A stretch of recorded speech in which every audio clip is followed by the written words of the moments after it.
Welcome to We Are Already Free, a podcast helping down-to-earth seekers and free people to live their truth and be the change.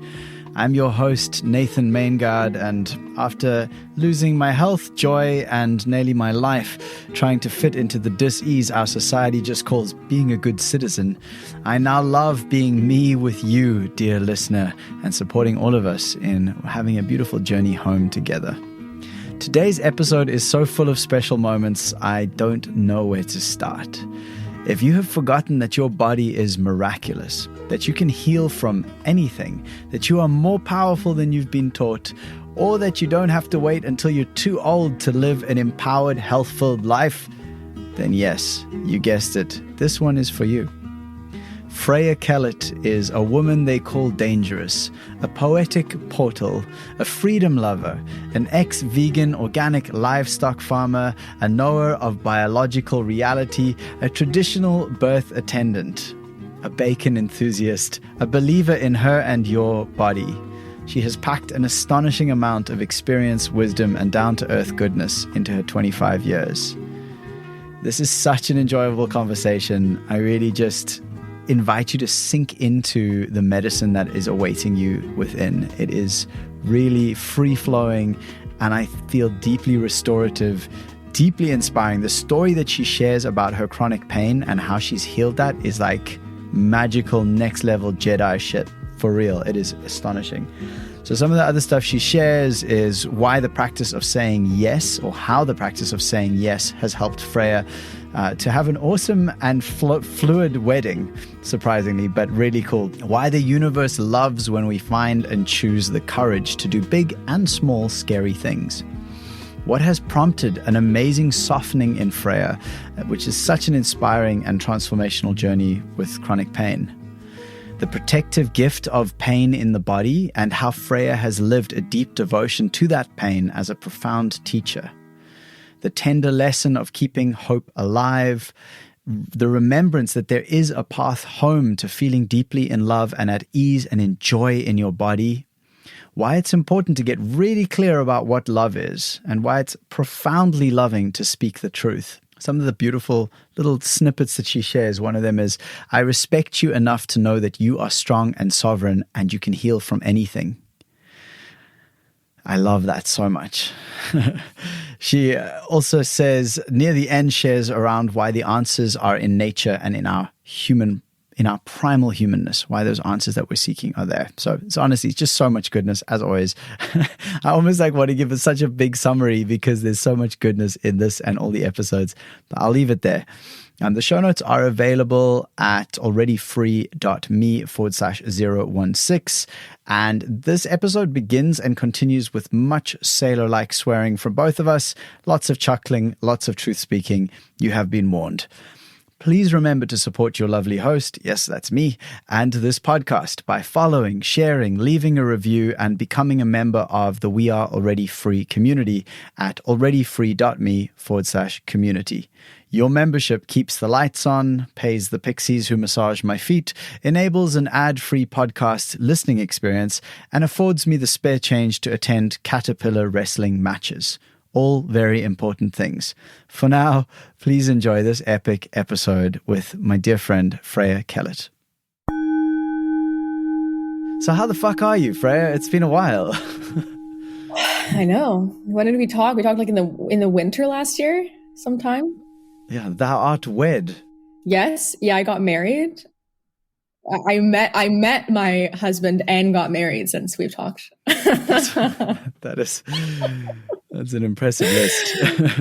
Yeah, which was amazing. It was like totally one of the best things I've ever done, which really surprised me for sure.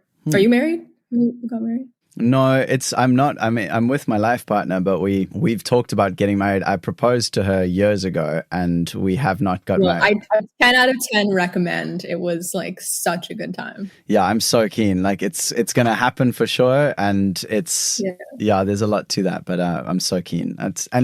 How did you like bring it all together in such a short space of time? Did you have family members and friends? Like, did you do the whole thing, chairs and like? Well, so there was 90 of us. So we did it in my partner's, like his mother's backyard.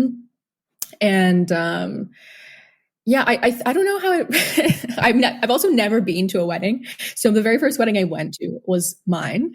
Yeah, I had organized a women's festival like 2 weeks before. So I think having pulled off like a 3-day festival, I was just like more chill about what was going to happen at the wedding.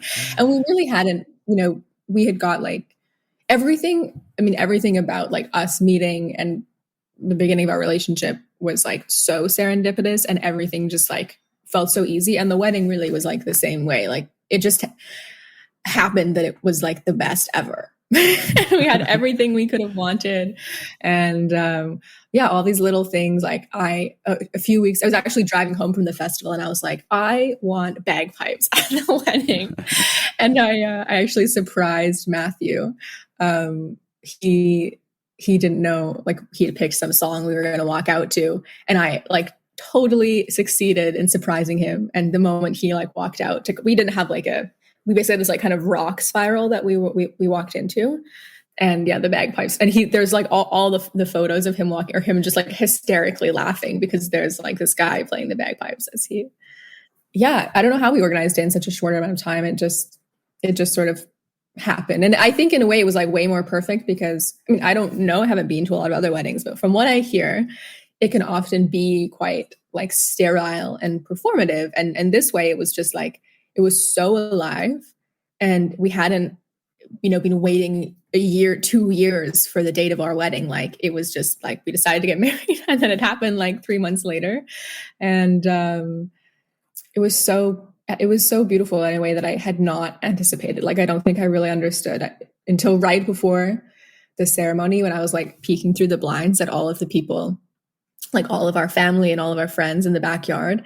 And I just kept grinning, being like, this is the best decision I've ever made. Because it was all the people that we loved in one place and it was such a, what I realize now, it was like such an expression of who we are, like as individuals, but as a couple, and like what our essence is, in our relationship. And that all these people really got to feel that, because like everything about the wedding was so us, Nice. Like the band we had and the food, and we had spring water for everyone to drink, and like, just like all the different things. And so, yeah, it was super sweet.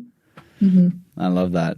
Do you have anything that you would attribute, like if you were to say that there was something that enabled you to have such a flowing and sort of spur of the moment in a way wedding? Is there anything that comes to mind?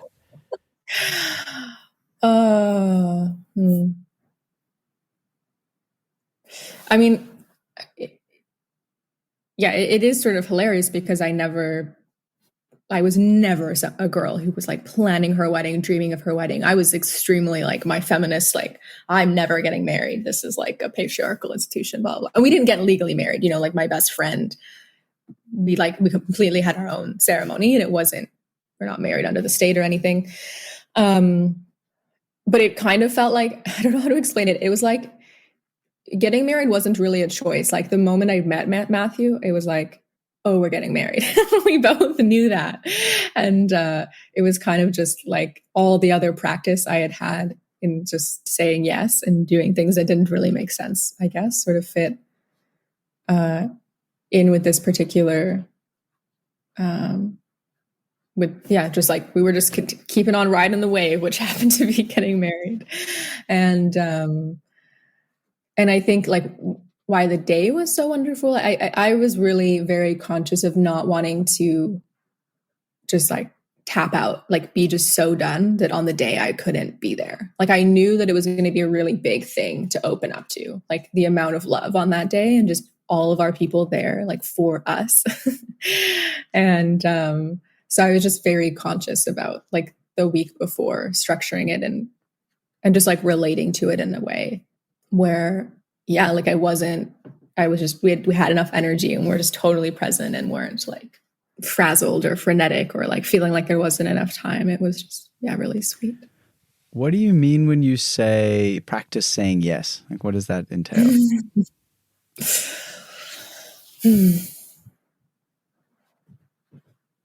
What do I mean by that? Well, I guess just like since being a young girl. I've done a lot of like, I feel like how I've ended up in the life that I have now, like it wasn't accidental and it didn't just happen. And I've had like all kinds of good fortune and serendipity and luck. But I also don't think that those things just happen. Like I think it's available for all of us all the time. But a lot of times we don't say yes. Like we don't, like the wave just like keeps coming for us to jump onto. And then we don't like jump onto it. And I think what I mean by saying yes was like, yeah, just again and again, like finding and choosing courage to do. I mean, from big, scary things that I've done to like much smaller ones. But like, yeah, meeting Matthew it didn't just like, yes, in a way, I don't know, it was fated or whatever, the way we like relate to these things. And like, it could so easily not have happened had we both not like said yes and to all these different things along the way. Yeah. Does that answer your question? Yeah, it's just an interesting thing to say of like all the practice I'd had saying yes meant that was one of the things that you felt enabled this wedding to really flow. And it's a curious one because I think it sort of connects with me because I have been trying to push the river of life for a really long time in many ways. And more I'm realizing that, well, it can't be pushed, but it can be flowed with. And that there is a difference, and that in the flow, I have sovereignty, I have control. And so the control might not look how I thought it was going to look, but it is control, and it is a sense of liberation. So I'm kind of learning that in my own life. And it's a challenge because, I mean, I think one of the things I've really admired about you is how good you are at generating abundance, like how you've seemed to really connect with that in your life. And it's still one of the things that I'm navigating as a challenge in my life is like being enough, making enough, having enough, being able to support my family enough. Like it's probably connected to my core wounding that I really have worked a lot on, and I'm still working a lot on. But it's this feeling of like, okay, so so I'm practicing this sense of like, of stepping in more without worrying so much about how does this fit into my controlled state of being, of how things are supposed to be. So for example, I really, really love ice baths, cold plunges. Like it's just one of my favorite things. And I want to be around more men. I've always leaned more towards the feminine. And in a way that's been part of the trauma, is like, I just want to be needy and taking from the feminine because it feels safer, because I'm scared of men, all the stories. And so I've done enough work now. And a few weeks ago, I was like, you know what, fuck this. Like I want to hang out with more men. I'm starting an ice bath breathwork men's circle, and I had my first one last Sunday, and I've got my next one tomorrow, and there are so many men coming. I'm actually a little nervous about like how I'm going to fit them all. And it was just like last weekend was so beautiful, and it was so abundant.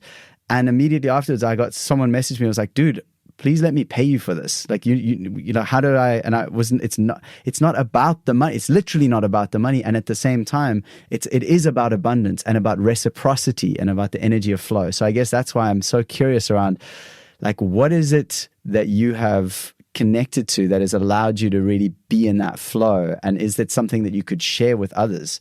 I mean, I know you do in many ways, but like just in this moment. Mm-hmm.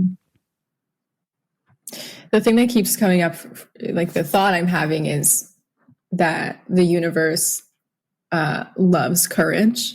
Mm-hmm. And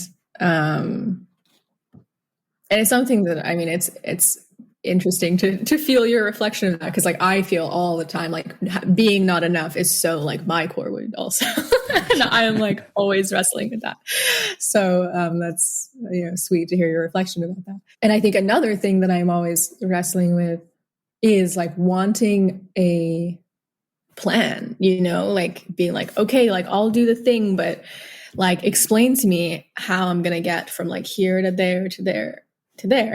And like how much time I sit in this place and just like torture myself mentally of like trying to figure it out, like figure out how I'm gonna make enough money someday to buy a house, or figure out like where to live, like where is the perfect place for me to live, and mentally trying to figure out, even though like I know from my life experience so far that like what always inevitably ends up happening is like some magical serendipitous thing, and I end up just being like, okay, fuck it, like yes to that and yes to that, and I end up like in a like I sort of think about this around, you know, everyone speaks about like manifesting and, you know, your dream life and you have to focus on the things that you want, which like I totally agree and love. And at the same time, like what could have imagined for my life like 5 years ago is so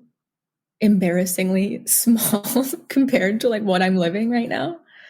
You know, like just the creativity and generosity and abundance of like the universe, I think is so much more than we can like often imagine. And so, yeah, I mean, I spend a lot of time in the like trying to figure it out. And I'm totally like, that's exactly where in the stage I'm at right now. I'm just like grinding myself internally, like trying to figure out the thing. And it's like, it's good timing to be having this conversation. It's like, oh yeah, like that literally has never worked for me before. And it never, it's like, I just have to trust that at some point, like I will, like the river is just going to take me and I'll be like, holy shit, like this is the answer to that thing that I've been like trying to figure out forever. But that does require, yeah, this like saying yes and like not waiting for courage to just like come and find you. But like, people say that all the time to me that like I'm a courageous person, but it's a practice. Like I've practiced that a lot.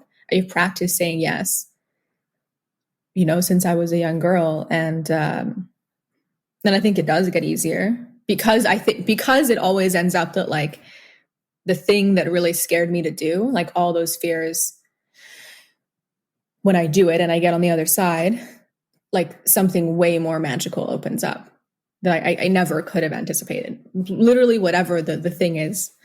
And so I like trust that enough. I'm like, okay, I'm pretty sure if I like do this really scary thing, then on the other side, something beautiful and amazing, like with this men's circle you're talking about, you know, I'm sure like starting that first one, I imagine was a little like, is anyone going to come? Like, am I going to be okay to host this? Like, who am I? And who knows, like maybe this becomes your like full-time abundant, you know, career path or something from now on. Like, cause it's just like, yes, like the universe, like, yes, you did the thing. Like, and then there's another test and then you jump and it just like keeps going and going. And that, yeah, the asking for the map like chokes the universe and like her gifts, I feel like. And I'm often there, I'm like, give it to me, you know, just like choking her. And then the moment I'm just like, oh fuck, I can't do this anymore. And can just like let go my grip, then like she gushes. Something. Yeah. Yeah. Yeah. I love that. You've said several of the keywords that are, you know, I'm sure you notice this, or anyone listening probably notices that sometimes the universe is like sending messages. And so the message for me at the moment is courage. I mean, so the day I did that, actually about 4 days before the men's work circle, one of my best friends, Sam Garrett, the most amazing dude, musician, phenomenal human, just all around epic guy. He sent me a song. He was driving and he sent me a video of him just like driving and listening to the song. And he just was like smiling. And it was just such a nice vibe. And the song was on in the background. I was like, what is that song? And the song literally has the words talking about courage and stepping into having the courage to, and in this song's case, it was about like letting the expressing the feelings, giving them a place, giving them a space to be expressed. And then that happened. And then I had the men's circle. And as you said, there was all those feelings around it. But the response, I just watched people just fucking explode into life. Just like, just completely there. Like, fuck, this is rad. I like this. And then after that, one of the men sent me a song. He's like, this song, I thought of the song while we were in the process of the breath. And it was a song that's literally called Courage. The name of the song is Courage. And so there's those keywords are really profound. There's another one that you mentioned, but I've forgotten it now. But yeah, just remembering that the universe loves courage. It's as simple as that. And we don't get to see the outcome in the depths of it, but there's no other way. There's a meme that I actually took a while to track down, and I have now, and it's basically I think I tracked it down. Anyway, there's someone standing on a cliff and there's a big hand behind them, like about to flick them off the cliff. And beneath the cliff is another hand. And the whole thing is like me, or like universe. Like anyway, it's cool. Totally. Yeah. Yeah. Good times. So I wanted to ask you just around, I don't know, I'm just getting the sense of a softening Mm. in you. And I mean, maybe I know what it's related to, but I'm just curious. Like, would you speak to that? Mm. Yeah, I mean, I think that's been like my life path has been like, you know, I realize it's sort of funny, but my maiden, like my mother's maiden name is Stone, and my now last name, my father's last name is Kellet, which means hillside spring. And I kind of think somehow like, yeah, from stone to spring has been the like storyline for me for a long time. And yeah, for sure, this past year has been like an epic softening for me. And I think it's like, it's been the fruit of like many, many, many years of trying to find my way here, I think. Yeah. And what has it been exactly? I mean, obviously falling in love like has does that in such a like epically potent and unique way. But a lot of that I think had occurred, before, which is what allowed all of this to happen. I do think that writing poetry really maybe gave me access to some of that, a particularly like brutal dark night of the soul last year. Maybe like COVID, the everything I learned in those few years, just like so many, my journey with chronic pain, like with my own body, like so many different threads that a lot of them have sort of untangled in a short amount of time. And yeah, I don't know. I could go anywhere with that. It's such a huge question. So I'm like, well, that's basically my whole life. Yeah, that's beautiful. So I think that's a lovely, I can hear there's lots of opportunities to go in different directions. And I guess I'm curious around, so one of the things I wanted to ask is, are you open to sharing your age on the podcast? Yeah. I'm 25. 25. So it's just been 25. Amazing. I mean, to me, there's something in that of, I don't know, I find that inspiring as a way to, if I think of myself at 25 and so many of the people I know at 25, like I was starting my journey of starting to reclaim some shit, but like that was like, I was starting and then running back to all the shit like for a long time. And so I think in one way, your story is a good story as well for other younger people who can like be like, oh shit, I don't have to run that game for any length of time. And so maybe just one of the threads that's worth following is, and you can go with anyone you want if another one resonates more, but I'm personally interested in chronic pain as someone who still experiences some chronic pain, although my relationship's very different. But what is that journey been like? And then how does that relate to the softening that you've been experiencing? Wow. Okay. It's funny that you chose that one because it's actually the one that's been like most present in my life for the past like few weeks. So it's interesting that you picked up on that.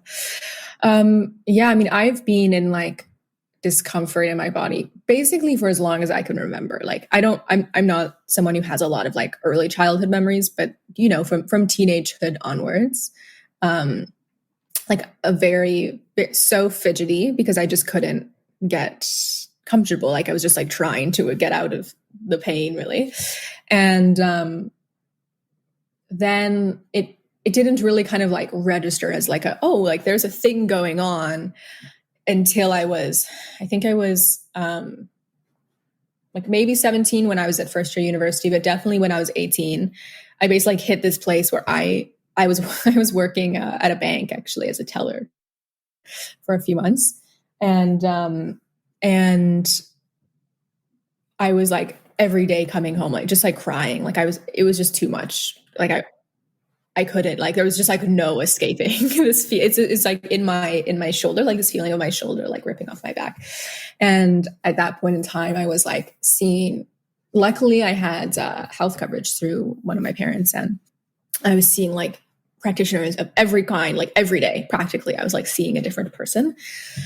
Yeah, it didn't really do anything. Like I think my hips were like, one side was like an inch higher. And anyways, basically like nothing was shifting. I'd feel better in a session and then it would stop. And there was one thing that kind of like broke through, which is, I learned about, I have a scar on my forehead from when I was like 6 years old. And it turned out that from working on that scar, my pelvis like went back into alignment. And so that was kind of like where I first, like, I totally thought that was magic at the time. Like, what is going on? And now I'm, deeply intimate with fascia and in our fascial system, like, and it's not magic. Like it really makes a lot of sense. Just like the impact that scar tissue can have on the body. But basically, yeah, what happened was I ended up just like, fuck this. Like I stopped seeing all these people. Like it wasn't really doing anything. And I think luckily also one of the things that has really helped me in my life, and I don't know why I had this framing, maybe I do, but from a very young age, like the things in me that felt so wrong, like the physical pain, but also the just like feeling so deeply alienated and like, is this it? Like, fuck this. Like, this is bullshit, this life. That I had like an understanding that it wasn't me and that it was because I was living in a culture that really didn't make sense to our like humanness.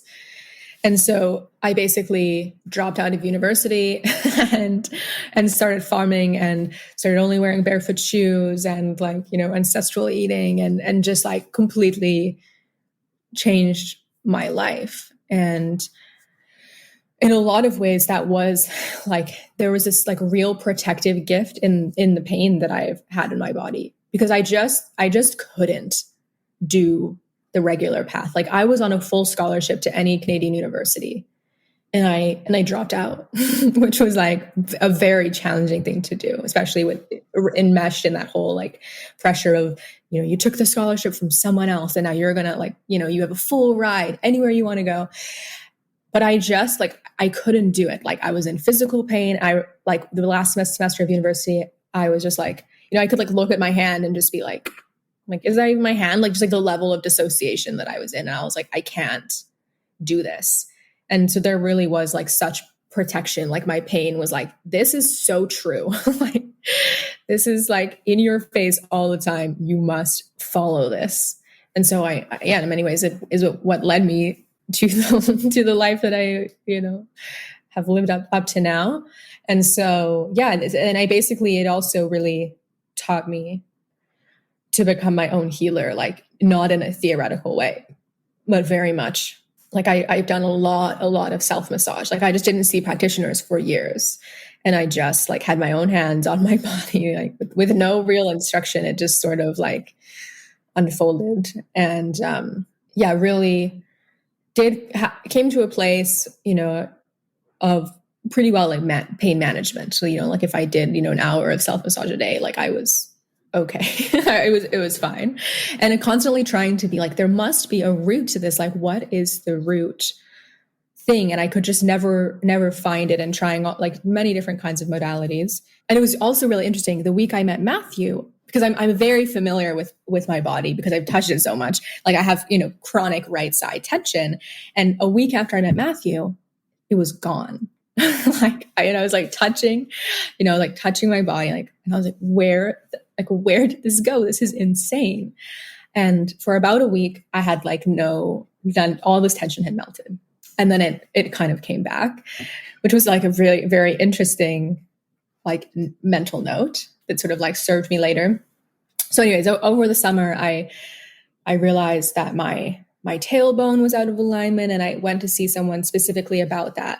And I really hit this place, which was actually very tender for me, of like, it served me so much to kick out all these other people. But now I'm at a place where I actually can't go further by myself. Like I need more support to really, like, I feel like I'm at the roots of this thing, but I need more support. And I was pretty pissed about that. Cause like, I love radical responsibility, and like, I wanted to be the one to like do the thing. And there's something very vulnerable, like when you're not coming from the place of like, just mindlessly wanting someone to just fix you and like deliver you of your pain or whatever. for me, it felt really vulnerable because it's like, okay, like radical responsibility doesn't mean doing everything alone. Like it can mean like really intentionally seeking help. And so I was working with this one man, like a very skilled bodywork practitioner, which was like a whole thing in and of itself. The fact that I was like working with a male practitioner and like what it took me to like humble my like feminist past self to be able to do that. And also, I think you're probably familiar with Dr. Melissa Sell in German New Medicine. And are you? Yes. Yeah.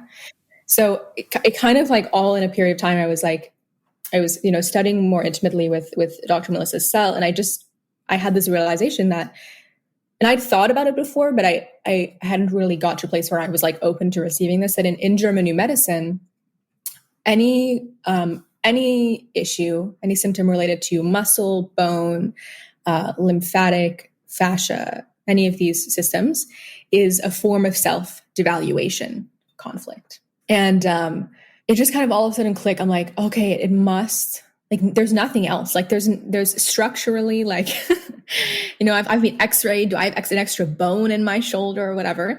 And so I was like sitting with this question of, okay, could it be a self-devaluation conflict? I think so, but I feel like just absolutely blind as to what it could be, like as to what the initial conflict that triggered this special biological program, in the language of German New Medicine. And if you don't know GNM, like it's okay. I think you can still sort of like follow the story. And oftentimes in German New Medicine, it's like encouraged that a lot of the language that we use, like common sayings, really reflect these biological conflicts that we're experiencing. And so I was seeing this practitioner and he was like, it's like, you have thick skin. He's like, I've never seen this before. Like your right side, like your fascia is thick. And this word thick skin really hit me because I was like, because I know about this in GNM, you have to follow these like sayings. And I was like, you know how long I've been told that I am like the girl or the woman with thick skin, that like I could take anything, and that's so it's like also very much, like a lot, part of my identity is kind of like, well, like come at me, like because you're not, like, you can't touch me, like say whatever you want to say. Like I have thick skin. So that line really, really struck with me. And still I couldn't, like I could see, but I couldn't keep following the thread. It was just like so buried. So anyways, in a moment of sort of like, I don't know what else to do, I bought like this frequency healing device that I was like extremely opposed to ever buying ever. And anyways, it's a whole other conversation. But again, like there was sort of like a cosmic joke, I think, in this, of like a level of humility I had to reach. And there's a way that like pain does that. Like it totally humbles you, and I do think that the universe loves jokes like this. Like the fact that I was so anti like online dating forever and ever. And then I was like, and a friend was like, Freya, you should do it. Like, it's so fun. And I did it to prove to myself that I wasn't doing it I wasn't not doing it from a place of insecurity. And then of course, 6 hours after being on Tinder, I meet my husband, right? Like there was just there was such humor in that. And so anyways, I bought this like thing that I was like, I was like pissed that I like got to a place where I was like, I'll literally try anything. And there was just like a lot of testimonials about it healing chronic pain. And so I got it, and you run different programs. And after a few days in, I was like, I know that my issue is related to fascia. So I ran the connective tissue program, and I ran it for like 3 days. And I felt like my right side, like I've never been able to feel like my rib bones before because they've like under like such thick fascia. And I was like, this is crazy. But I've worked a lot in the past with homeopathy and like a particular form of homeopathy, but I haven't I have an experience for me of like how that processes through my body, which is often like I'll, process sort of a traumatic event using homeopathy. And then I'll have like a dream often that's like revealing pieces of that I couldn't see before. And so then on like kind of 3 days into doing this, I like woke up in the night from this crazy dream. It was like, going, it was like all these people from my childhood, and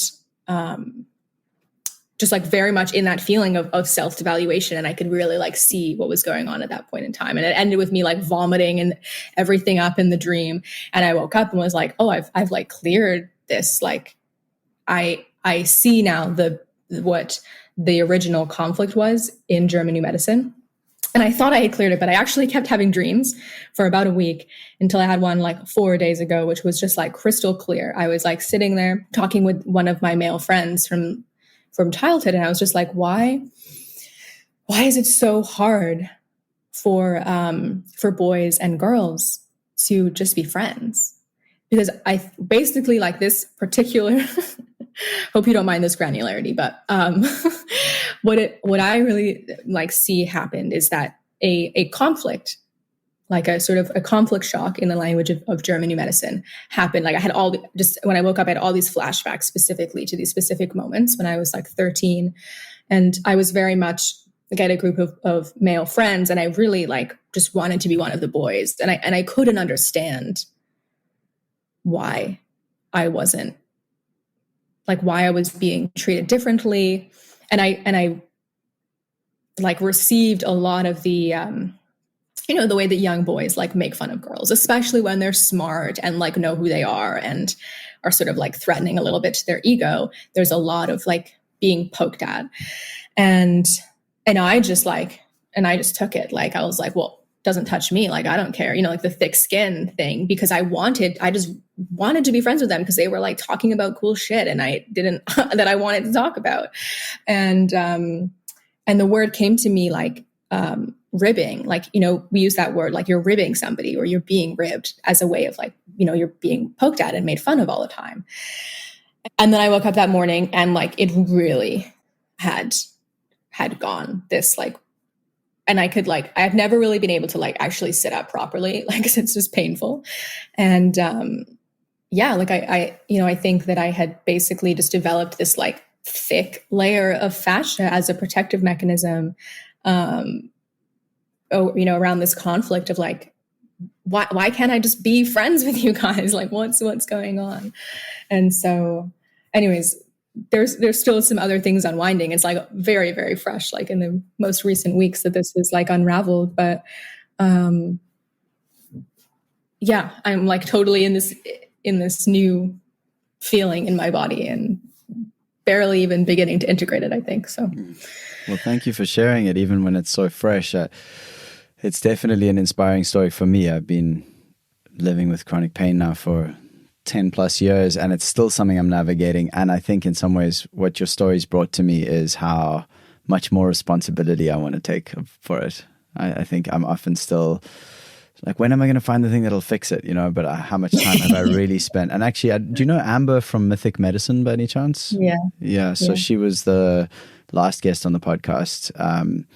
And she said something so beautiful about oiling and talking, because I was asking her about, and she was saying how oiling one's body is like such, and just hearing her talk about it, I was like, I don't touch nearly all of my body very, very regularly. Like, I don't know what's going on in I enjoy my body. I enjoy in the shower. I enjoy the feeling of my body, like generally, but I don't actually really dedicate time to being like, how are you, buddy? What does that feel like? What does it feel like when I press here or rub there, or when I rub? So I've actually just asked my lady, Kylie, I was like, what oils do we have at home that I can rub into myself? And she said, actually, olive oil is a really nice one, because she knows more about different types and things. And I don't know if you have any oil suggestions randomly, but any really, whatever you have. Yeah, it's like such a beautiful. It's actually been my like core self-care, mostly out of like, it's been my deepest devotion has been to this pain, because mostly out of necessity, but it's been such a profound teacher. Yeah. And such an invitation into like real intimacy and trust with your body, because like, I think there's really nothing like when you are massaging your own body and you feel like, you literally feel the tissue of your body. You've been working for, months, maybe years on this spot, and you feel the tissue in your body change, like in your own hands. It's like, on this like deep cellular level that you can heal yourself. you know. That's beautiful. Yeah. It's funny. I just had a little chuckle at myself because I wrote a song in end of 2012, beginning of 2013. So that's 10 years ago. And one of the lines in the song, the song is called "In the Shadows." And it has the second verse is one of my favorite verses I've ever written. It's still to this day. And it basically says, "See me trapped within this construct, beating at the locked up door. And grip tight, deep within my fist, is the key to all I've missed, that the pain is just the teacher and the cage is just a myth." Mm-hmm. And I still haven't learned that lesson. Fuck. It takes a long time though. Like, yeah, like it's crazy to me. I'm like, wow, like now that I kind of know the beginning, you know, I'm 25. So that's like, 12, 13 years. And, who knows if there's still more to come on this. I don't think this is probably the end of that story, but there is no quick fix. I think I learned that like again, and I think you just have to keep learning that one of like, there's the pill. Oh my God, like yes, and then it's not, and yeah, it's just so sexy that there's a pill, but there never is. Yeah, it's such a good sales pitch. It's like, listen, I know you haven't found it yet, but this is it. This is the one thing that's gonna. Totally. But I feel like the universe right now is just sending me the loudest, clearest message ever. It's just like, just fucking caress your body, dude. Get some oil, lie down, and just start to feel what you actually feel like and get into that. So do you remember like what was going on in your life when it started? Like you didn't have an accident, or I did have accidents. I have multiple accidents. Yeah. But then those are also connected. I mean, they were interesting accidents. Like, was really strangely specific in terms of how it all happened. And I definitely think that there's what you were saying interestingly around the fascial stuff. And anyway, it's there's that sense of tightness. I've always, as long as I can remember, I've had a sort of lump in my shoulder here, like in between the sort of shoulder and the neck. And then I used to get headaches when I was young. I mean, I was getting headaches as long back as I can remember, but then it only really got sort of acute, intense when I was in my late 20s, when I actually started getting spasms, and then still get spasms to this day, although a lot less lot less now. And I know that I am processing, it is working, and I feel like I'm being invited into that next deeper level of like, okay, cool, let's get really connected with the body. So thank you for that. Another reflection on that. I'm grateful. And also, if you hear of the pill, let me know. Yeah, everyone's pill is different, I think, you know, like you just never know. And it's like, you just have to keep trying. I think it's like the most tender thing to keep that like little hope alive, that like you're not broken and that there is a way out, I think. And I think that's one of the hardest things to like keep with. Yeah. Hope is a big one. And our society, I mean, it's just, so this poem I just put out today, obviously that's top of mind right now, but are you gonna read it? Do you want to hear it? Not right for to read it. You can just speak it. Right? Yeah, well, now the pressure's on, but I can speak it. Yeah, sure, with pleasure. Have you heard it yet? No, because it just came out. I don't know. I listened to a little bit, but then I was like, I feel like it's going to be said on the podcast. Oh, cool. Cool. I had not thought of that at all, but thank you for the invitation. I would happily speak it out. All right, let's do this. Yeah, now you got me on the spot. All right. Okay. So I'll give some pretext for this, just for like, just a brief thing, which is basically, this has been on my mind for a really, really long time. And in my heart, more than anything, there's been a feeling of like, something's not right here. And then recently, a dear friend, someone I love deeply, who I'm very interested to have a conversation about this with, who we haven't yet spoken, but she sent me a message on Instagram, and I responded to a story saying, yeah, I'm happy to chat about this thing that she was bringing up on her story. And she said, yeah, I'd love to hear from a cis man about it. And I just felt something in me just go like, fuck no.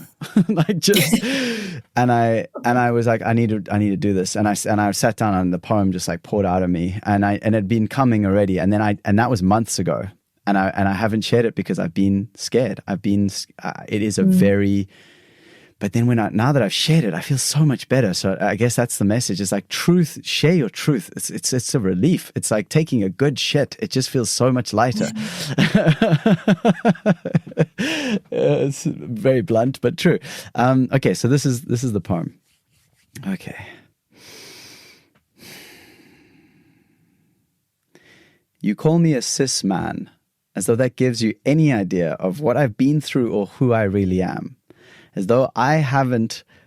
I'm actually gonna have to. I'm too nervous now because I'm looking at you. I love that. That's good. It's nice and humbling. It's funny. All right, let's see how it goes. That's also one of the things I noticed, just for like anyone who's wanting to memorize stuff, is that as soon as there's nerves, it's like, so today I did it I recorded it when I was completely calm. I'd been in an ice bath, I'd been breathing, I was like in my most chilled part of the day, so that I was like, there was no pressure. Now I'm feeling like, oh, but it's cool. I'm excited. Once I get it now, then it'll be deep in there. All right, let's go. You call me a cis man, as though that gives you any idea of what I've been through or who I really am.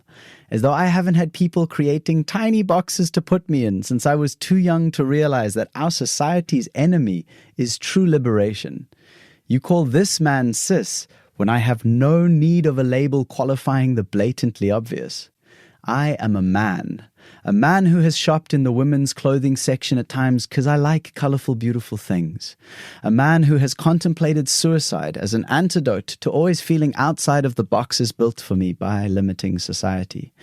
A man who tried hard to crush the sensitivity, empathy, and strength right out of me if it would mean that I could finally be acceptable, to fit a mold I now know to be anything but sensible. You see, I recognize mind control, having wrestled control of mine back countless times. Why push preferred pronouns when it is so self-evidently aligned that almost everyone you ever meet will clearly be a dude or a lady without the need to be defined by additions in their bio lines? I have done my liberating and hard work of reclamation. I know who I am, and it's a state that I am content to live in for this temporary lifespan. If ever there was a revolution worthy of the invitation, this is it. To be content with being you in a society that is hell-bent on convincing you to be somebody different.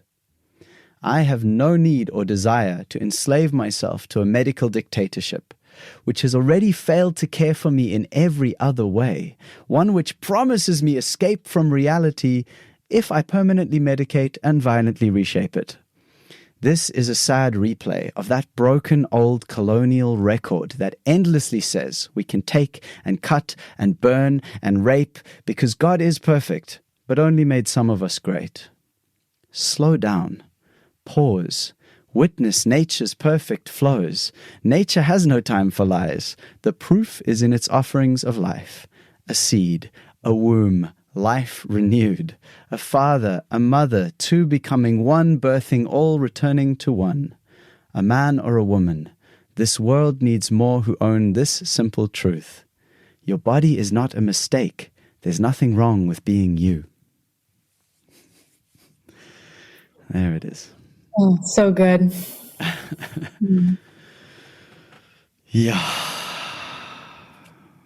Yeah, it feels good to say that.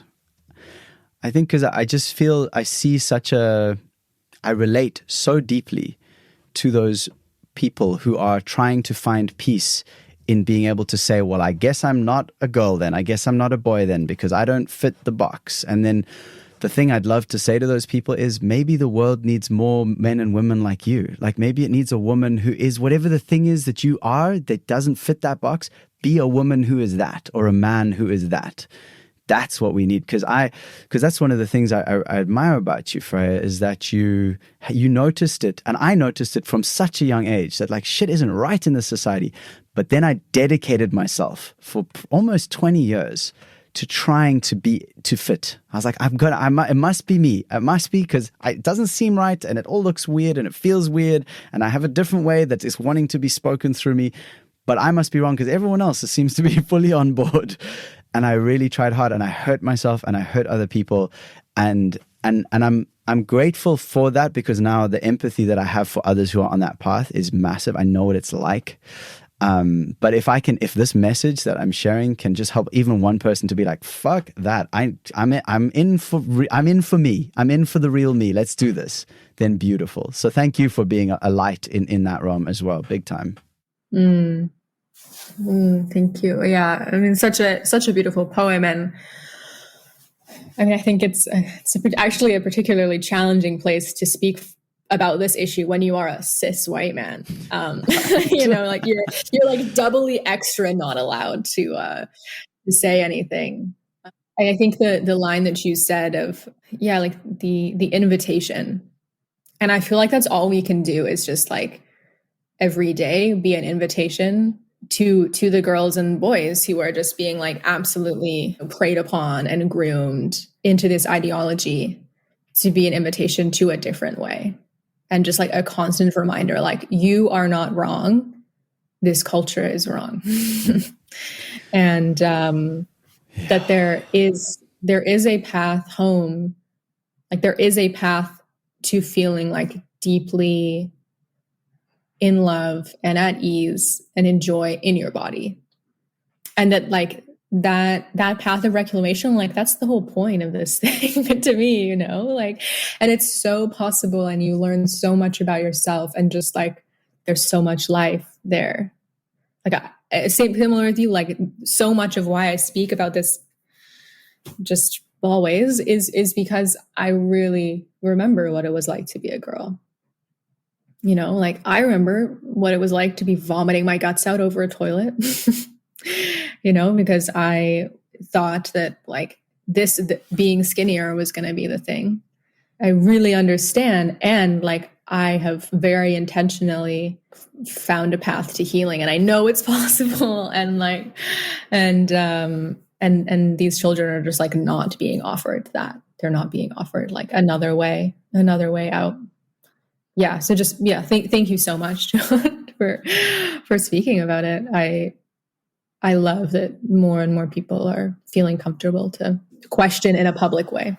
Yeah, it's difficult in my case. One of my absolute closest people in my life, one of my greatest teachers, friends, companions on the road, is currently navigating those spaces and hasn't been willing to speak with me for some time now, for a few years actually. And it's so hard, because I feel like by sharing this, that I'm possibly closing the door on one of my absolute favorite people. And it breaks my heart.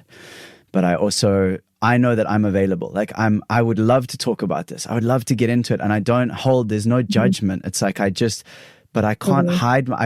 That's what the poem's about. I've done it. I've tried to fit in the boxes. I've held back my truth to try and keep everyone else comfortable, to try and fit in, and it shattered me. And I'm not doing it. I can't do it anymore. Like you were saying with your body, it's like you can't ignore it. I cannot do that anymore. I don't have that choice anymore. Now it is, here I am, and I want to be me with you. I want to do that. Let's do it really. What speaking about this really like requires, at least it has from me, is like getting really clear about what love is, and really like untangling the cultural fluff that we call love in this culture, which is just yes, right? It's just like saying yes to whatever anyone says, and like that it is profoundly loving to say the truth.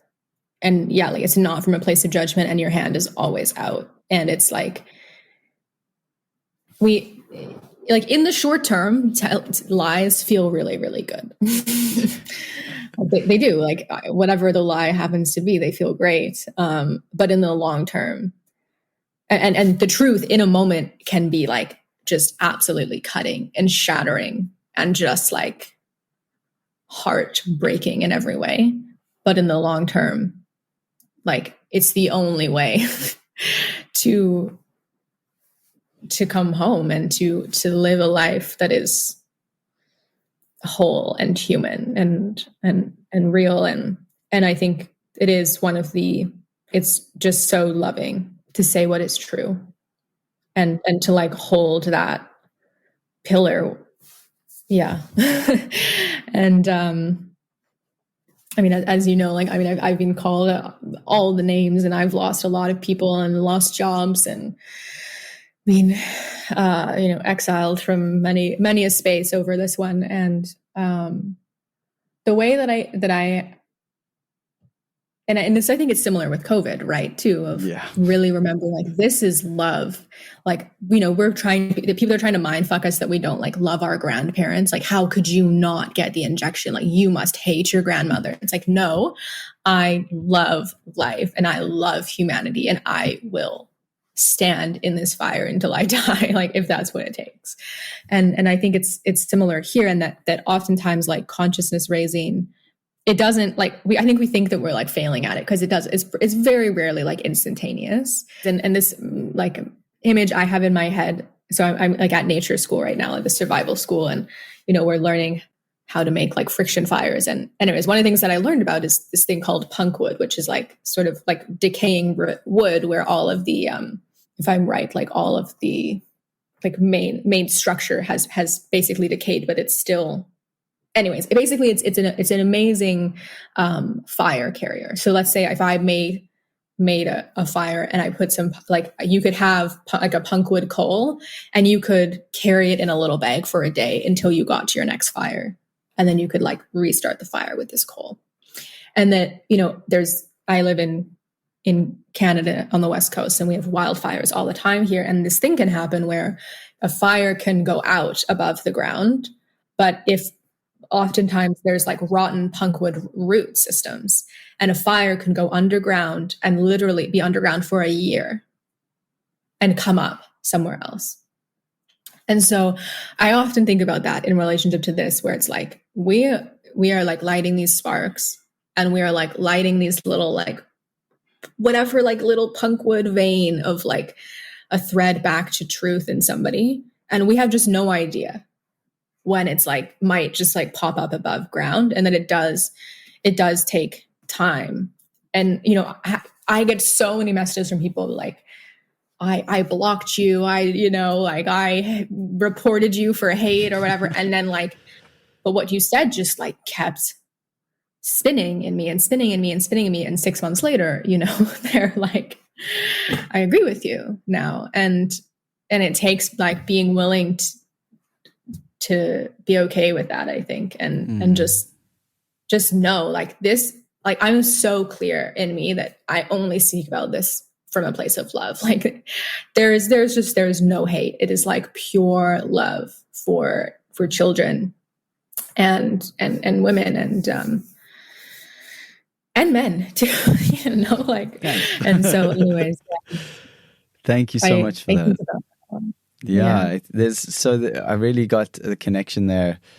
I just want to reflect, because you said, like, so what you said, what is real love? So to me, and then the way you spoke, you kept saying the words love and truth. So to me, that's the connection, is that love. And it's exactly the feeling that I've had, is the reason that I ended up sharing this poem, even with this dear person that I want an open door with. And more than anything, like really, really deeply, it's hard to express how deeply. And yet I was like, but because I love, I must speak the truth, so that, and again, my truth, I believe it is the truth, but then I believe we all believe that about the truths that we believe. So I also know that I'm not the guy who owns the holy truth above all truths. Based on my life experience and what I've witnessed and the way that my life has gone, this is at this juncture a deep truth for me. And I say it so that we can grow together. Because if I pretend to protect someone else, if I were to say, oh, cool, well, then I guess I'll just use all the pronouns. I guess I'll do all the things because you say that I must. And if I don't, that I'm being violent. But even not all those words, I'm like, if you can convince me, if we can have a conversation and you can explain to me in a way that makes sense to me as someone who wants to be connected with many people of many different opinions and viewpoints, if you can explain to me why it's so important that I do this thing and why it's violent if I don't, then I'm open to it. But so far, none of that has happened. And in fact, the opposite. And so I can't pretend. So through my love, I speak the truth. And I want to meet you in that. And that's, so what I've heard you say is very much a reflection of that. Mm-hmm.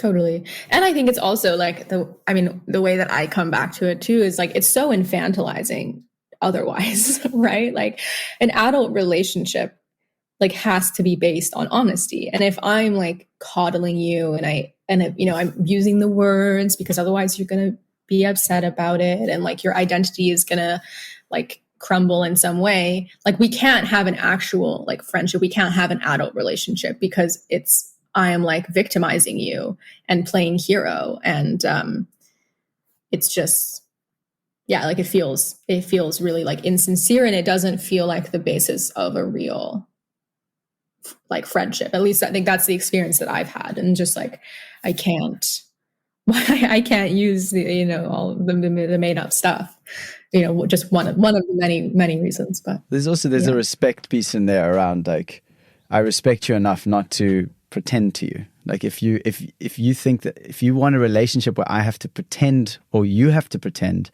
what kind of relationship are we in? That doesn't feel real at all. And I think it's also like, I respect you enough to know that you are strong and you are sovereign, and like you can heal from anything, right? And like I don't have to like hold you up all of the time with this like identity thing. Like I trust that you have inner fortitude that you will uncover, you know, like, which I think is so much like, that's like, the sort of correlation I'm having right now is of like being a birth worker and you know, outside of the system. And like really like my whole role is like, I trust your power. And like, I am just like unwavering. It's really all I'm doing is just like sitting over here in the moments when you're like, I don't know, like that I'm not, oh yeah, I don't know either. Like it's okay. Like, let's go to the hospital. That I am just like, no, like I know what's in you. Like I know what's in you and what's in me and what's in every single woman. And I think it's the same around this. Like, I know that you can feel good in your body. I know it might feel like dragging yourself over glass shards to find your way there, but I know you can do it. And I also know that like an external makeover is never the thing that like makes us feel good or healed or safe in our bodies. Yeah, so well said, Freya. Thank you. That's beautiful. I feel like that. I heard something recently. Actually, my sweetheart Kylie sent me this piece from a coach, Layla Martin, I think is the name of the coach. Anyway, but she just said it was like a free masterclass, you know, like the sort of thing that gets you into the next thing. But it was really cool. I watched most of it, the video, and I really enjoyed it. And she was talking about, as a coach, and it helped me to have a language for one of the things I've been experiencing, or also just an invitation as well to keep expanding. But she said like the real transformation happens when you as the coach, and I could apply that, the breathwork facilitator, the birth keeper, the whatever that space is, when you have been to that place of transformation, when you've been there and you've had that feeling of like, oh, we could do this whole thing. Like it's all possible. Because even if you aren't there in that moment, whatever your client, whatever that person you're working with is going through, you can still sit there and be like, I know you can get through. I know that you can do this. Like I absolutely know. And just by holding that energy, not needing to say that, but just holding that energy, that person then has a sort of blueprint that they are invited to surrender into. And that really struck me. And what you've just said is exactly that to me. It totally is the blueprint. Like this is the other thing I think about when it comes to like raising consciousness around this issue in particular, is like most people, you know, might have a surface level of questioning about it, but don't feel comfortable going there because there's like so much around it in our culture. And really like, you know, what I see my role is of like offering the pattern, like really like laying out the sort of dark underbelly of this beast, so that, you know, most of the time often people in the moment are like, yeah, fuck, like I see all of that, like, holy shit. But sometimes it then takes like, now that pattern is like in their awareness, and they're now like this pattern recognition happens, right? Where they're like out in their day-to-day life. And all of a sudden the thing is that they never paid attention to before, they start like hearing all the time. And then all of a sudden it's like, they've had their own experience of these things that I'm sharing about. Like I'm at nature school right now. And that's a lot of like what it is that we're learning, which is they're just like constantly asking questions. Like, okay, like, what did you hear? A frog. Okay. Like, and what height up was the frog? And like, what did it sound like? And was it far? Like, how did it sound like it? What did it feel like? You know, just like all these questions. So all of a sudden you're out in nature and you're just like thinking, you even have the consciousness that there's all these other things you could pay attention to. And then you start having the pattern recognition. And I think it's kind of like that around COVID or transgender ideology or, whatever it is. Right.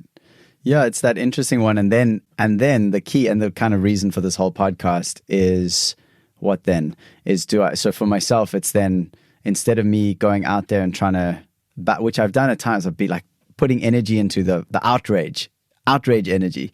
It's like now I just think, well, let me start a men's circle where I can get men together and we can be men together, like really be men together. And men which in is a way, so not allowed. Like right. it's women aren't allowed to like be women, but I mean men are not allowed to be men, like to figure out what it actually means to be a man outside of all of the bullshit. Like, you're just neutered and just suffocated under like toxic masculinity. Right.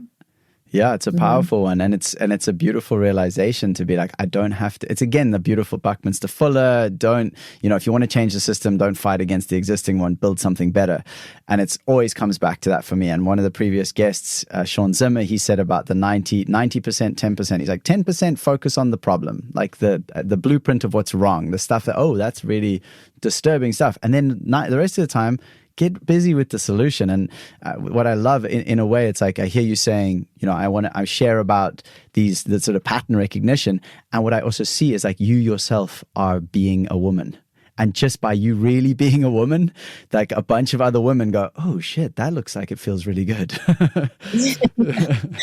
Yeah, like, because there aren't a lot of examples of like, I mean, the thing I have said a lot of times is, a woman who is quote unquote gender non-conforming, like she's not a they and she's not a man, she's just a free woman. And like that is what we have to do, is just like be free men and free women.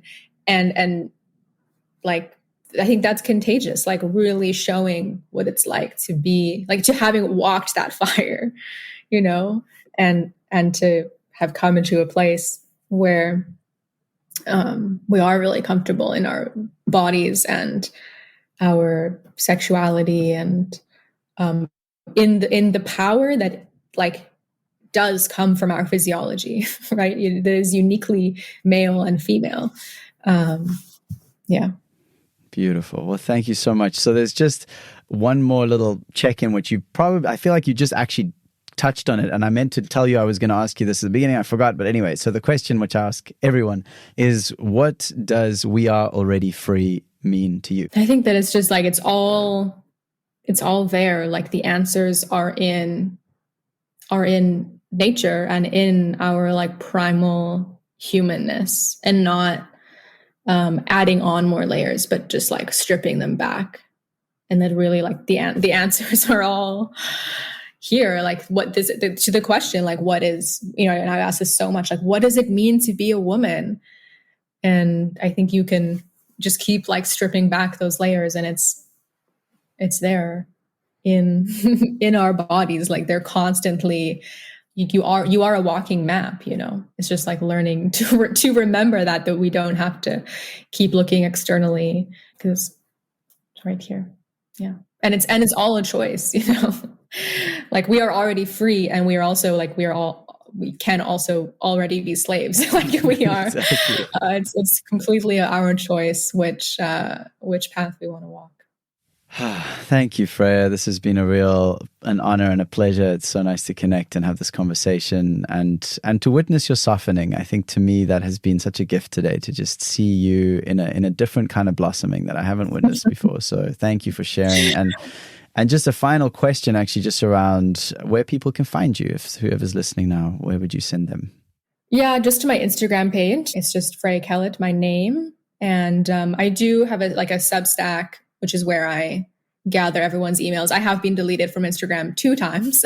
And so, it's definitely worth getting on my email list, because you just never know. The last one, it was so surprising to me. It was when I was promoting a course around sexuality, and I got removed for quote unquote sexual solicitation. So that was like fascinating. Yeah, because I'm used to being deleted for hate speech, right. But this was like, what the fuck? Like, I'm just here telling women that they can have whatever kind of orgasms they want. And, like, anyways, craziness. It's so funny. Yeah. I think it's I'm like almost sad I haven't yet been shadow banned or blocked or something at some point. Like most of the people I interact with on Instagram have been, but I think it's almost a good sign as well. I have my subtle little ways of sneaking through with good vibes. But thank you just feels good to know you're out there and doing your thing, being a woman. Thank you. And I wish you, please send love to your husband. And again, congratulations to you guys.